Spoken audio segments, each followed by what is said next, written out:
We've been fighting a long time, and we have all lost so very much, so many loved ones gone. But you are not alone. There are pockets of resistance all around the planet. We are at the brink. You have no idea how important you are. If you're listening to this, you are the resistance. Ave Maria Stella, Dei Mater Alma, atque semper Virgo, Felix te porta. Hey everybody, Steve Sensus Fidelium coming at you with almost like a finally publishing video. A book review of a book in the making for maybe 3 years. You've heard about it in sermons, lectures from some guy named Father Ripperger, or just some priest in Hoboken, Colorado, somewhere. You might have heard of him once or twice. Anyway, joining once again, Father Ripperger. How you doing? Not too bad, actually. Not too bad. Been busy, but good. Congrats on the publishing, by the way. Yeah, this particular book that's available now for the lay people, which we'll talk towards the end, is I think it's going to be really helpful for them. So like any other main event like boxing, you're going to get some lightweight boxes first. So, Father, you got some new products in the on the press company. One's not quite new; it's just a new variation. Yeah, we kind of got to do the pre-show, as they always say.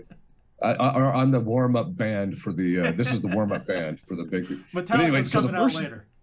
Yeah, so the first thing is that we finally got the deliverance prayers for the laity in faux leather. So it's much more durable. The page, it's exactly the same as the other one. It's built a lot better. The company that printed it is the same one that prints the faux leather stuff for tan, because I talked to them about it. It was a little more costly, but this company does very good work.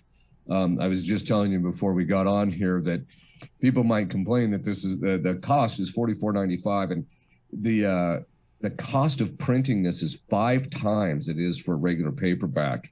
But it's built and it's going to last, so people can buy it once and then they're done. But the actual cost is only 3 times, so we kind of keep it as low as we can. There's a kind of as a publisher, that's a really difficult thing. Ryan Grant and I were talking about this one time, Ryan from Media Age Express, but we were talking about this, how setting the price on a book is very difficult because you want to keep it reasonable so that people can actually afford it. The problem is that people like booksellers and stuff like that, they want 50% off. So you're always trying to find that margin where you're still kind of, at least breaking even or making a little bit of money off the thing if the people that are selling it are getting their 50% off. So ironically, if I didn't have to deal with that element of it, the book would probably only be like $25 or $30, but there it is. Okay. So that's the first thing. And the reason I actually did this deliverance prayers in faux leather is because people kept complaining, and I would go to do conferences at places and people would show up with their books and they were completely tattered, right? Yeah. So that's why I would do it. The next few things is that we have a number of books on our website that are already in paperback, but we managed to get them in hardback finally. So one of them, the first one, is Topics on Tradition. So this one's in hardback. We would have had it out about 2 to 3 months ago, but something that people should be aware of. It's actually the reason why the priest version of this book on Dominion, which is the name of the lay version, the priest version, I won't even get the books probably until towards the end of April. And the reason being, which I know you're aware of, Steve, but many of the viewers might not be, is the fact that what happened is that during that whole COVID crisis and everything, and since a lot of the paper was coming from China, the paper availability is very low. So there's a supply chain issue. And so the company I worked through said that they had to actually figure out how much paper they needed for a specific book, and that's all their supplier would permit them to order. So so each time they printed, they had to tell them we need this amount. In the past they would just buy boatloads of it, but apparently there's a massive supply chain issue in relationship to that. So but I'm sure Biden's working hard on that one. So, but anyway, so Milo's topics trying on to say all the keywords to get us booted today. Thank you very much. Yeah. Hey, I haven't talked about the jab, so So there it is. Okay, so topics on tradition. The next one is Lincoln and Omaha sermons. This is what the first set of sermons I ever did when I was first ordained. This is for the first 2 to 3 years I was a priest, but it's now in hardback. We had it in softback. The Principle of the Integral Good. This is one of them that's been selling actually pretty good more recently because of the fact that the people are starting to realize that we have a big problem in regard to even people in the Vatican suggesting certain things are morally okay when in point in fact it doesn't meet the principles. The Morality of the Exterior Act. There's kind of a humorous story behind this one. This is basically my doctoral dissertation. Well, a guy ordered it, and so this one's now in hardback. So the guy ordered it, and it wasn't when he was expecting it. So he basically wanted to return it. And we basically said, well, unless it's damaged, we can't honor that because otherwise it would turn into a lending library, right? So we declined that. But that's, the interesting thing about this book, The Morality of the Exterior Act, is that in the United States, it hasn't had that much distribution, and academically, hardly anybody's paying attention to it. But in a strange sort of way, in the Portuguese-speaking countries, it's been selling like hotcakes. And they're actually, they haven't made a translation of this, but they're in the process of translating a bunch of my stuff. So there's, but I found that interesting that it was down there that they found the distinctions I make useful, especially when you're making the, some of the moral distinctions, especially in relationship to capital punish, all the areas that we're dealing with, capital punishment, vaccination, all that. So it's hopefully that's good. And then the next one, before we get to the star attraction, which is on divine tradition, Ryan Grant at Mediatrix Press was printing this for me, only because I just wasn't set up to do the hardbacks. So we now have the hardbacks available in on divine tradition. It was in the last interview I made the observation that, even people like Congar and Schillebeck would nod to Franzling in his writing of this book, because this was the book that was actually written on tradition. And so I tell people, if you want to know what the tradition is and you want to get into depth in it, that's the one.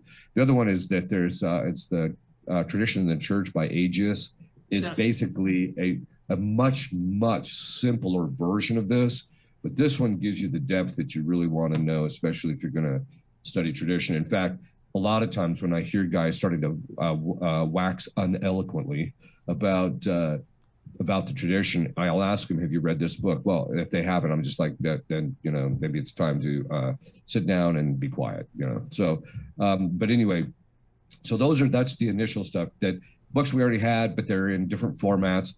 And so some people might like the hardbacks, and then the faux leather of the Deliverance Prayers, I think, will be really good. Let me unwrap the book of the year right here. I got it came in. It's all wrapped up. For safety protocol.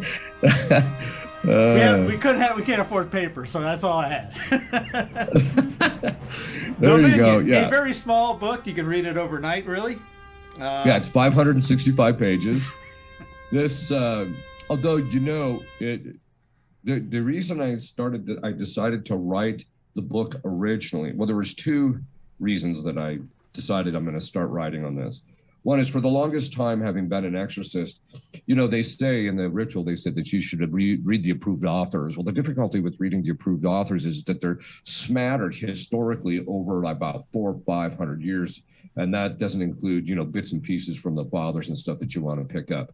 But these were books, and most of them are in Latin, which is okay because I'm fluent in Latin. But it was one of those things where it was smattered all over this. And so you only get a sense of the complexion of how this stuff works, a coherent or synthetic knowledge of this thing by reading all these authors. And I thought, at some point, someone needs to write a manual that you can just hand to a priest who's going to become an exorcist. Look, this is what you want to read. This will give you the background, the theological background for this.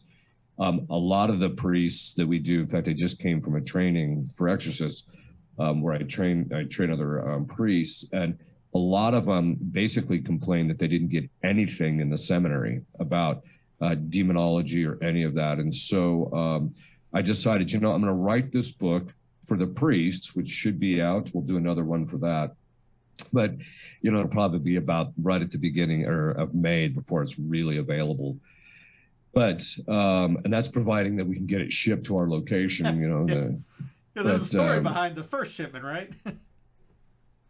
Oh, yes. Oh, yeah. Yeah. This is so hilarious, this thing. Okay. So I order the proof copy. So this is the proof copy. So if you see, it says not for, let me get it over here. Yeah, it says not for sale. Okay. So this is just a proof copy for you to see. This is what the book is actually going to look like. So the one that you have is the normal printed copy.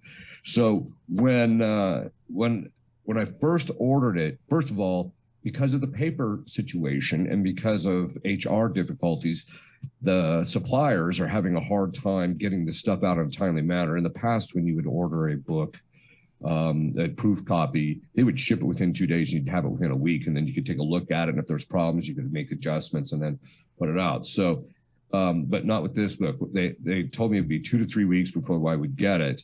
So, so it was about just about 2.5 weeks, but they shipped it.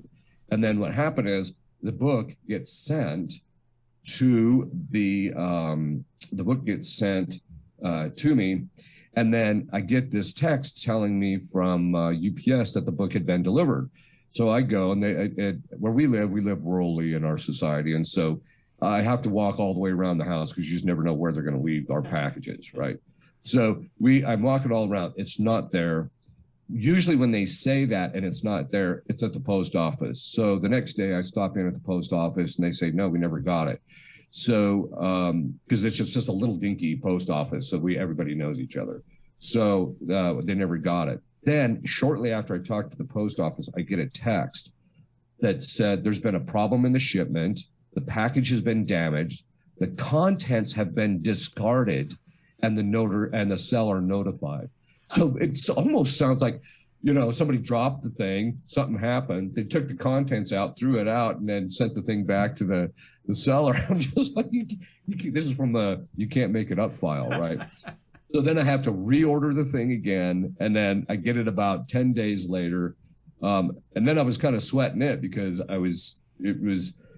it didn't seem like it was going to get here before I actually left for this last conference. So it was going to be delayed yet another week, but we finally got it out.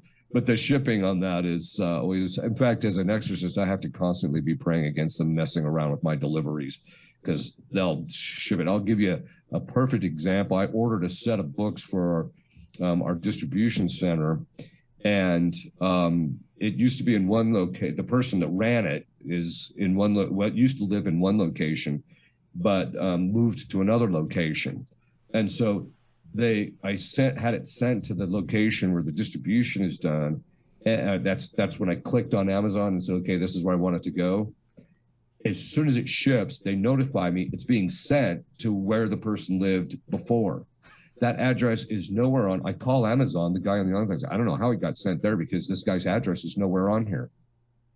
So like 40 boxes of book get shipped up there. Fortunately, UPS, I got to give them, I haven't had my experience with UPS has been a mixed bag, but what they did is they actually just realized this isn't where this boxes go. They contacted the person doing the distribution and then they said, this is the address. And so they shipped them down there. So, but anyway. I was going to say, you're probably used to things like that happening. Yeah, I am. I consecrate all sorts of aspects of my exterior life only because of the fact that the demons are constantly messing with it. In fact, it's kind of funny because one of our priests he's heading back now because we have a series of sessions for the next 3 weeks. And I'm always a little nervous whenever my flights go well, they go off without a hitch. Well, his didn't. They bumped him from his original flight. Then they said they can't put him on the next flight. So they're going to put him on a flight that had to go all the way to Salt Lake City and back. And then he wasn't going to get here until the evening. And even though he had been at the airport since like 5 a.m. So it was one of those. And that's what it was like for me when in the past. But so to get to the book, I suppose we can talk a little bit about the contents. There's a few things in there like angelology, demonology. Yeah, so the first chapter is just angelology. It's what an angel is, how their faculties function, their intellect or will, the choices that they made. What we call the three instances. That is when there were three first series of things that occurred with them that basically determined or that they made their own determination of whether they're going to serve God or not. It was interesting because I actually had a chance doing the part on the avum, which most people when you read it, you'll see what that word actually means. But it was when I was doing that research that I found out that it was Suarez who was the one who messed up this whole discussion, because you'll read some of the more popular authors, like Portea subscribes to the Suarezian theory about this. So St. Thomas says that there are three instances where they were created, then they made their choice, and then they were immediately punished or damned, right? Or damned, or they got to see God face to face. So it happens in a series of sequences very quickly. And Suarez had read secondary authors of St. Thomas and only the Summa. Well, St. Thomas's understanding of the avum is primarily parsed out in his discussion on Peter Lombard's sentences. And so it's there that you actually find out that this is how the avum is structured and this is how it works. So Suarez misunderstood how the avum worked, and so he was the one that came up with this idea that they were created, and then they kind of hung around for a little while, looked to see what was happening, and then some of them made decisions and some kind of watched, and that's not at all what the common opinion of theologians has always been. So but anyway, so I had a chance to go into that. Natural law, the angels have a natural law. Hierarchy of the angels. Demonology, their intellect and their will, how it works, their moral tests, the punishments that they experience. In the priest version, which is about almost 300 pages longer, 280 pages longer, I actually go into the 13 things which cause them pain. So, but I do have some of them in here. So it's actually kind of an interesting thing. So structure of authority, that's the one that's really going to get the discussion going. Yes. Because it's in there where I deal with Lozano's Unbound and its methodology, which I make clear in the book that I'm not against it and his methodology entirely. There's just a couple of things that need to be adjusted based upon what we know theologically about the nature of authority. So different kinds of diabolic influence in general. And then I go into, oppression, obsession, and possession. The possession chapter is, let's take a look. It is about 90 pages or so. In the priest version, originally it was 208. When we redid the formatting without losing any of the content, it's now down to 175. And so what we removed is a lot of the diagnostic stuff, because we didn't want people doing the CSI thing, which I think you've heard me say before, where they read the book and then they go replicate it, right? So then we call it the CSI effect, because the police or the law enforcement would complain that people would watch the show CSI, how these guys were covering their tracks and this and that. And so when they would commit a crime, they'd try and do the same thing. Go into all sorts of different stuff in relationship to possession, diabolic subjugation, that's making a pact with the devil. Diabolic infestation, such as in houses and things. I also deal a lot with, in the lay version, with wounds and healing, about how demons can cause people to get wounded. They can pick at people's wounds. They can block people from healing, and what a wound is, how you heal, generally speaking, but then also how to keep demons out of it. Satanic ritual abuse, which we're going to see is drastically on the rise. When I was first an exorcist, you rarely, very, very rarely came across people who suffered from satanic ritual abuse. But unbeknownst to most people, in the 1980s in this country, there was a drastic uptick in satanic activity and satanic ritual abuse. And so in the last 10 years or so is when we're starting to see those people. And part of that has to do with dissociative identity disorder, which I don't deal with in this. I deal with it in the priest version. But basically, it used to be called multiple personality disorder. So the Satanists learned how to, that may be kind of an interesting kind of a bit of a history. Historically, between the beginning of the 1800s until about 1930, the Satanists began to discover this psychological mechanism that if you traumatize a person to a certain level and cause a certain pain at a certain level, you can actually fracture their personality. And then from that, you can program these parts, what they call them, parts or alternates. You can program these things. And then they would do it with children. Usually about the optimal time to do it with children is sometime between 4 and 6 up to before they go through puberty. You can still do it after that, but it's much easier to do it then. Because people can't process it psychologically. So they'll split the child's personality, program one of the alternates to be very compliant and actually participate in the rituals. And so the kid doesn't even know, he comes out of the ritual and doesn't even know what he's been doing, right? So, but we started seeing, so then after that, but anyway, so we deal with a satanic ritual abuse and, what some of the signs of it are. And we just have seen a drastic uptick in it now because with DID, what happens is through this satanic ritual abuse, they induce DID. There's a specific historical personal arc that people will go through. So they're first programmed and then they become very high functioning so that all the way up until about the age of 35, especially in women, they're very high functioning, even though they're programmed. And even in the programming, they're very proficient. The person in its execution of its programming. But then from 35 to 45 is a very distinctive time frame in people's lives. That's when people start to break down psychologically. And that's when you start to see people take a dive. So psychologically that have undergone this. And when they start going down the other side, very often they end up committing suicide, right? Sometime in between 40 and 43, which is a very common thing that you'll actually see. But anyway, so then general methods of combat, prayer, fasting, how these things work, how to deal with the combat itself, because a lot of people, they get attacked diabolically. And so, or even what the complexion of what an attack even looks like, and then how they can actually deal with that. Sacramentals, all sorts of different sacramentals. And then that pretty much concludes that particular part. There is a lexicon at the back that might be helpful for people because it gives a variety of different definitions. So when you start reading through this thing and you come across the word cogitative power, you can just look it up in the back and find out what that means. So it's just a gigantic book on it. Basically an introduction to spiritual warfare, which was it Sun Tzu says, if you know your enemy and you know yourself, then you have a higher chance of winning. Yeah, exactly. And that's what this is ultimately designed to do.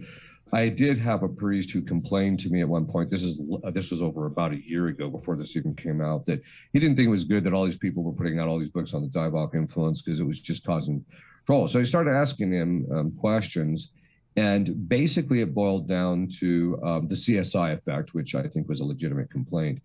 But the other part of it was too is he was complaining because it created work for him. So now he had to bless more sacramentals, and people were taking this stuff seriously. And then he'd find out that one of their parishioners was having diabolic oppression, so we'd have to help pray with them and stuff. So this was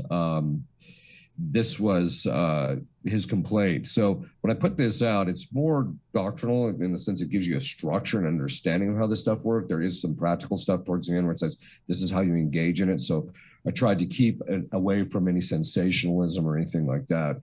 So, especially with the angels, it's heavy with St. Thomas, right?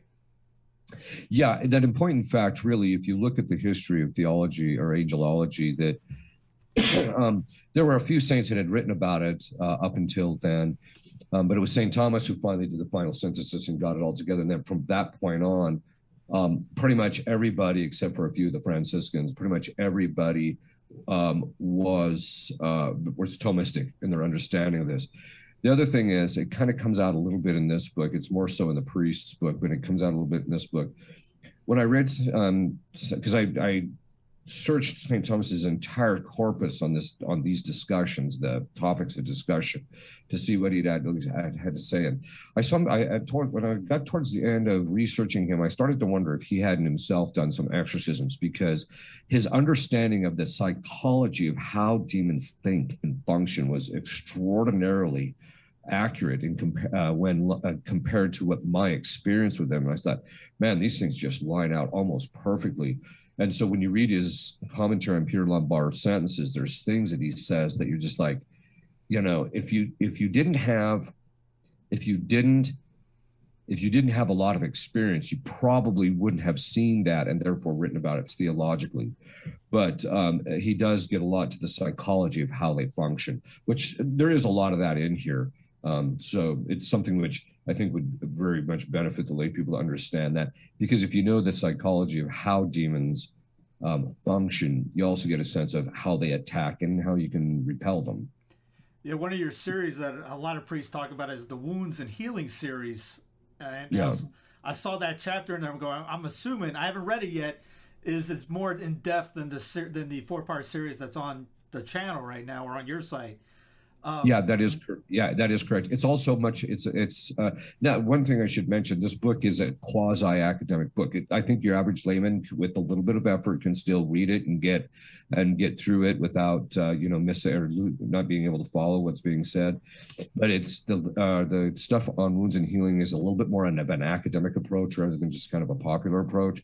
So it does include more. It also goes into details. It's precisely which faculties the demons attack, what they're doing to those faculties to maintain the wounds and to pick at the wounds, to increase the wounds, or to even mimic the wounds, because they can actually either be the cause or actually mimic wounds. Because you've seen people who, if they come off as being wounded, but then you find out it's just a ploy that the demon's doing to get you to go around a rabbit hole and waste your time. So yeah, it is a bit more in depth in that sense. You may have already answered this because of the St. Thomas question, but being what you've been doing for most of your priestly life, reading what you're doing, being in the game, what was there something that just came out like, I did not know this? This is very interesting. Like, what's the most interesting thing you found in your research? You mean about the demons? Yeah, demons or angels. I think the two things. Well, there are two things is that in my work, I had noticed that demons or angels, but primarily the demons, you'd see in the demons the most because that's what you're dealing with. They actually have a structured they have inclinations towards very specific things, and it's very structured. And as time went on, I began to realize that they have a natural law, just like we do. And I started parsing it out in my own mind about, well, they've got the first category of natural inclination because they want to conserve their being as it is, and they don't want to hurt, they don't want to suffer, which is part of that. And then they're intellectual, but their minds are structured a very specific way. And I began to realize that they have a natural law too. The only thing that I didn't quite figure out was the second category of natural inclination. And it was... but I started to kind of sort it out as I started reading St. Thomas's discussion of the angels in the sentences, the commentary on the sentences. It's in there that he starts going into that the demons have the first category of natural inclination, the natural law. And I began to realize even that he was basically writing that they have a natural law, just like we do. It's slightly modified but for us, the second category of natural inclination is of our natural law is those things which we have in common with other animals, and that primarily has to do with reproduction, raising of children, and eating, and things of that sort. Whereas with the angels, it's their assigned task is their second category of natural inclination. But the thing I was noticing is before I actually researched it was because they have these natural inclinations, their nature doesn't change, which is what the theologians had always said. And so as a result of that, they still want to do those things that pertain to their natural inclination. So, for example, in one demon I had, he was created to serve Our Lady, and so he still had that desire to serve Our Lady, while at the same time having an absolute hatred for her and not wanting anything to do with her. So it was just conflict, and he could never serve her. He couldn't do anything. He still wanted to love her because that's what he was designed for, but he was blocked because he can't do that, and so he's in this pain. So you begin to find things like that. So that was one of them, the natural law. And then also St. Thomas's discussion in it helped me to piece a lot together, which I actually use in session now. It had to, that even though each angel, because he rejected his assigned task, which is kind of interesting because who he is his assigned task. So when he rejects his assigned task, it's an actual act, a perfect act of self-hatred and loathing. They reject themselves. That's because they don't want this thing. So they have this hatred and self-loathing. But what I found interesting in St. Thomas in relationship to this, to the assigned task, is that he talks about how when the angels were created, they all had this understanding of who God was, what their assigned task was, who they were, what the reward would be if they were faithful, what the punishment would be if it wasn't. But in the context, so that they're instantaneously creating this act of knowing all those things instantly. But he said, in the context of that, they see this thing that they want or could have. They don't want it yet because they haven't chosen it yet. So because their will is indeterminate at this stage. So what they have, because it's free. So when they look at this, there's some perfection that they want, he said. And so when they fall, they reject their assigned task, choose this thing. But he says also in the context of that, they know if they choose this thing, they're also in that they see in that thing what Satan's temptation is, what he is going to take a look at, what his possible choice and outcome would be if he rejects his assigned task. And in that, they sign off volitionally to his sin in addition to their own. And as a result, St. Thomas says, that's why they're subordinated to him. He said, and that's also why, he said, they all rejected, had their own proper sin, but in that sin was also contained a conspiring in this other sin. And it totally bears out in session. The demons, they all will admit that this thing that Satan wanted, they chose it too. So, in the research, you start discovering stuff, the richness of the church's teaching in this regard. Goes into the idea of, is it oversimplified to say if you just leave a good Catholic life, you'll pretty much be okay? Yeah. I mean, there's two parts to that. Yeah. If you're leading a good Catholic life, going to mass on a regular basis, going to confession, saying your prayers, following the church's laws, etc., and you're not committing mortal sin, your odds of getting diabolically influenced are pretty slim. The one pattern that we have parsed out in the last year, and it had primarily to do with our protocol, which I didn't put in here. That's only because there's another book coming out by Liber Christo, who we're associated with, who's going to be including that in theirs. And then also there's the book that Father Heilman put out, which actually contains a kind of a structured approach to the protocol, even though it doesn't contain the protocol itself. But what we found is that people who follow the protocol that have diabolic obsession, in 90% of the cases, they don't even have to see a priest to get rid of the diabolic obsession. They just follow the protocol and it blows it out. So what we're discovering is that one of the elements that is missing from modern Catholic life, that even if they're leading a generally good Catholic life, the one element that's missing is discipline, spiritual discipline. They're not getting up on a regular basis, saying their prayers on a consistent time. They're not following a regimen. They're not doing certain things.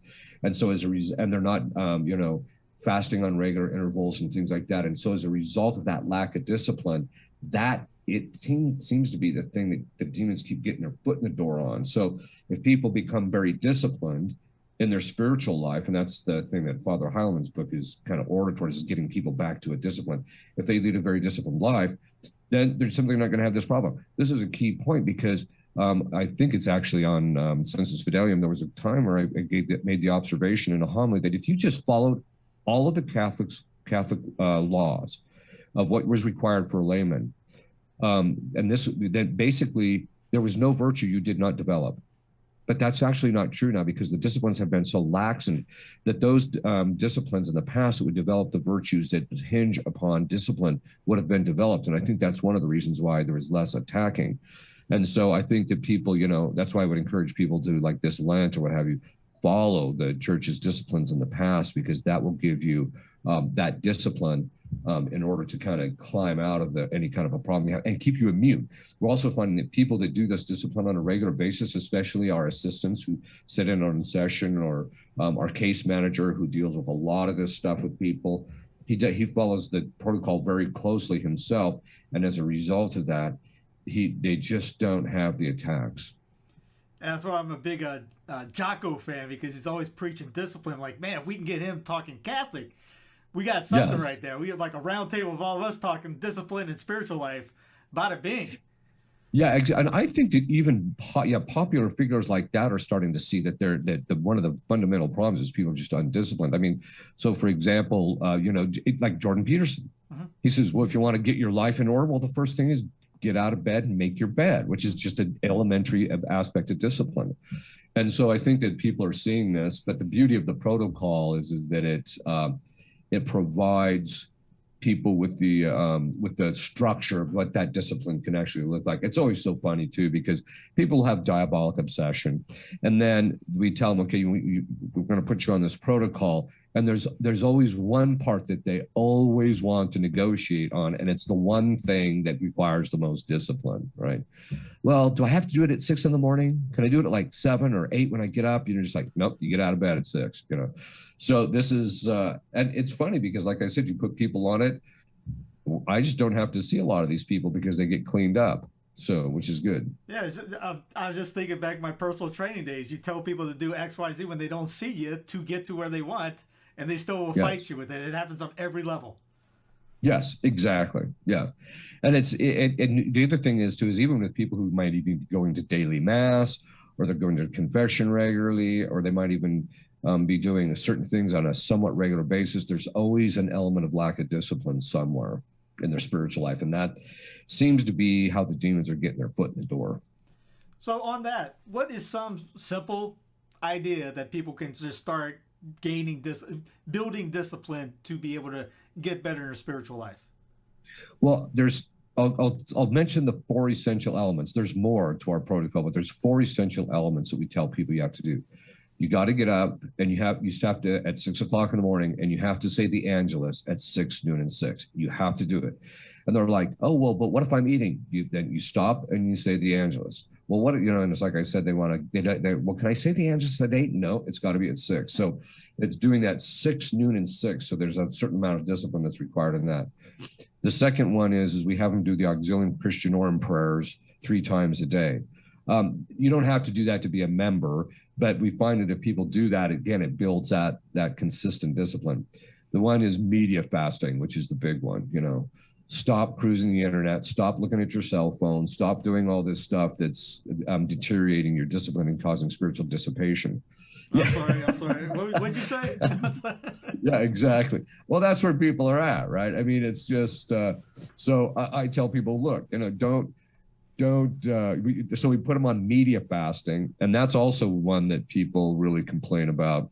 And then the last one that we have them doing is playing Gregorian chant in the background. So if we do, I tell people, if you do those 4 things consistently, you'll start to develop a certain level of discipline. And if you maintain it, you know, that level of discipline, then you will basically not be attacked as much. And if you are, you've got the discipline to fight it off. What would you tell somebody that sees it and goes, I want to get involved in this demonology, in a sense? I want to study that more. What would you say to somebody like that? Well, I get that from time to time. In fact, at one time, this one person wrote me and they said, Father Ripperger, I have been praying about it, and God told me in my prayer that I am to be your assistant during these exorcisms. And so I'm going to move out to Denver and Colorado. Just tell me where I need to go and be, and I'll be there. And I'm just like, yeah, that's not how these things work. In fact, what I always tell people, look, there's a very specific vetting process we have for people to be assistants and that do our help, that help us, because you have to be pretty beefy spiritually before you can even be working on this side of things. But I tell people, look, first thing to do is learn more about the structure of this type of thing. And that's what the book is actually designed for. So that's part of it. But I just tell people, look, when it comes to demons, the primary thing is you don't want them in your life. Even in the case of possession, the goal is to get them out of there. So you don't want to start pursuing that or see that thing. And you'll see this from time to time. I'll come across people who are paranormal investigators, right? I'll tell you this one story. One time I was in Omaha, and there was this case where these paranormal investigators from Omaha contacted us. And they said, we got this woman, she's being attacked and not at us. So I said, okay, bring her over. So they drive over, and I said some prayers. She said she felt something lifting. I didn't notice anything, but they said later that it all stopped, which was good. So something must have happened. But at the end of the meeting, I just said to her, I said, could you please step out? And then I told her that I said, I'd like to talk to these 2 guys. And so she steps out, and I told the guys, I said, And there was another priest that was there that was training with me. And I said to the paranormal investigators, I said, I highly recommend you get out of this line of work. Of course, they were shocked by it. Yeah. And of course, these are the guys that are doing the saging and all that jazz and smudging in the houses and all that. So all they're doing is making it worse. But I said, look, if you walk into a house that's infested, you can become, you could get attacked. And so one of them says, yeah, but that's why we bring you in. I said, by that time, it's too late. And so as they're walking out, I said to the other exorcists, because there's not too many kinds of possession that I can just look at and say the person's possessed. There's only like one or two. When I see it, I'm like, yeah, there it is. And that's only because of the physiological manifestations of the thing. I turned to the other priest and I just said, the head guy, he's possessed. Right. I've also seen this too with other people, lay people who do things that it's one thing if you want to pray for people, and that type of thing. But it's another thing if you want to be praying over people or doing things you shouldn't be doing. And that's what part of the chapter on authority is all about. Final thoughts for everybody out there. To get the book, go to sensustraditionis.org. We'll have it in the show notes underneath. We'll have the Libro Cristo link underneath as well. Is Father Howman's book out yet? We'll put that under. Yeah, Father Harleman's book was out. We did an interview. He's already sold like the first batch of 10,000, I think, or almost sold the first batch. And actually, the book is on.